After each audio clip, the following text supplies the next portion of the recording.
Good morning everyone, welcome back to my channel. তো আজকে সকালবেলায় আমাদের বাড়িতে সরস্বতী পুজো হবে, তো সেই জন্য সকাল সকাল স্নান করে রেডি হয়ে গেছি। তো তোমরা পুরো ব্লগটা দেখতে থাকো, আশা করছি তোমাদের খুব ভালো লাগবে। তো এই যে এখানে দেখছি অলরেডি মা অর্ধেকটা সাজিয়েছে, আমি ফুল দিয়ে এসে সাজালাম, আর এখানে মা রেডি করছে, আর এই যে আমি এখানে চন্দন বাটছি।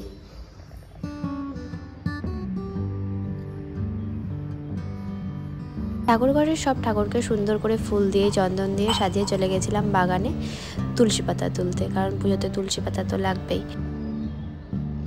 তো সকাল সকাল ইনিও হলুদ মেখে স্নান করে রেডি হয়ে গিয়েছে, কিন্তু একটা ব্যাপার হয়ে গিয়েছে, ওর পাঞ্জাবিটা একটু ছোট হয়ে গেছে।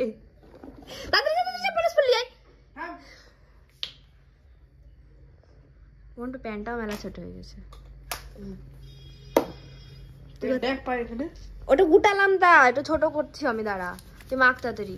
অ্যালোভেরা জেল মাখছিস কি সব? এই চুলে অ্যালোভেরা জেল।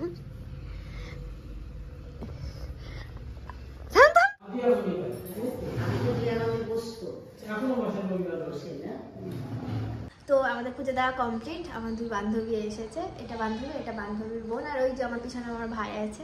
তো আমরা একটু পরে সবাই রেডি হয়ে ঘুরতে যাবো, কারণ আমাদের পুজো কমপ্লিট হয়ে গেছে। কালকে সরস্বতী পুজো ছিল, কিন্তু কালকে কারো সরস্বতী পুজো মনে হয়নি, আজকে অ্যাকচুয়ালি মনে হচ্ছে। তো যাই হোক, আমরা একটু পরে যাবো, তো রেডি হয়ে তোমাদের সাথে একটু পরে যাচ্ছি। ষষ্ঠীতে আই থিঙ্ক সবার বাড়িতে কলা সিদ্ধ হয়, তো এই যে কলা সিদ্ধ মা বসিয়ে দিয়েছে, কারণ একটু পরে ছেড়ে যাবে তাই।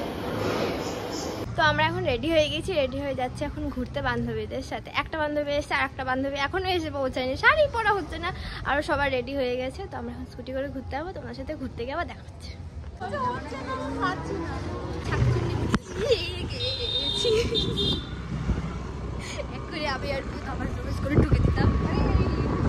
আমাদের জিয়াগঞ্জে এই দুটো ঠাকুর ভীষণ সুন্দর করেছে, ভীষণ সুন্দর মানে ভীষণ সুন্দর।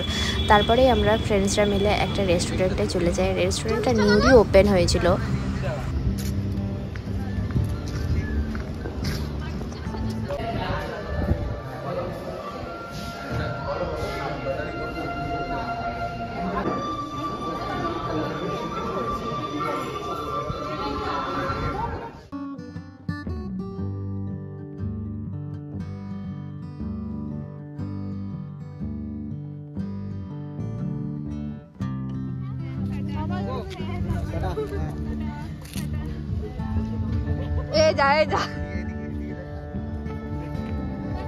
ছবি দেখাই শেষ হচ্ছে।